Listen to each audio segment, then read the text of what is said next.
help the development of young, talented receivers like Ryan Williams, Caleb Odom, even Cole Adams, or just a Bubba Hampton in that perspective? At the University of Alabama, I think there's an expectation, there's a standard that each person is put at whatever position it is. I mean, you look over the history of this program and the elite receivers that have played here and are playing in the National Football League and garnering major attention at that level as well. Well, that's the standard. So I really don't care if you've had a lot of experience playing. I don't care if you're a freshman. I don't care if you've transferred here. I care that you're able to go out there and execute the offense at a high level. And if you do that, then guess what? We'll have a chance to be successful. So, of course, having some older guys who have been in the game and can tell them, hey, how this might go or that might go throughout a game week is helpful. But ultimately, it's about how you perform when you get on the field. In this camp, Coach, how have you seen Emmanuel Henderson perform at that high level, being at that wide receiver spot? Mayor Henderson is coming out there every day and executing our offense at a very, very high level. He is pushing everybody in the room to be great at what they do. He shows up early, leaves late every single day. He's made some extremely explosive plays throughout this camp. So super excited about where he's going and where he's headed for the season.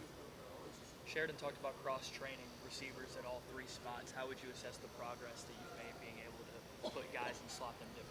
Absolutely. Even in the middle of giving a call today, we were able to switch up Kobe and Emmanuel Henderson and put them in different spots, and they were able to execute it like they've been doing it their entire life. So that piece of it, I think we're starting to garner exactly what we need, because you just don't want the defenses that we're going to play against to really get a beat on, hey, you're always going to do this with this guy, you're always going to do that with this guy. We want to make sure that they have to kind of guard every single thing so each player doesn't, give away tendencies in the offense. What's the biggest strength of the receiver room, and where do you want to see some improvement? We're super fast. I mean, that right there, from the beginning, I think we roll out of bed and run fast. I mean, without stretching, I think these guys can really accelerate and run at a high level. I think that what we have to do is, as far as learning technique of route running, and that's where, you got a bunch of guys in the room who really haven't played the position very much.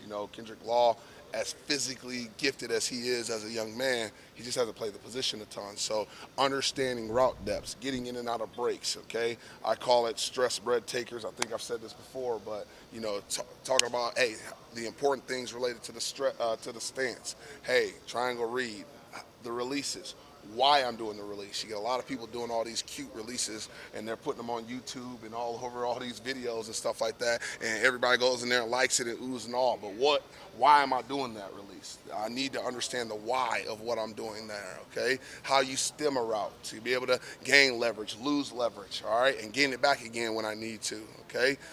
How do I get in and out of my break? Now, how do I depart from the break? And finally, how do you catch the ball at a high level?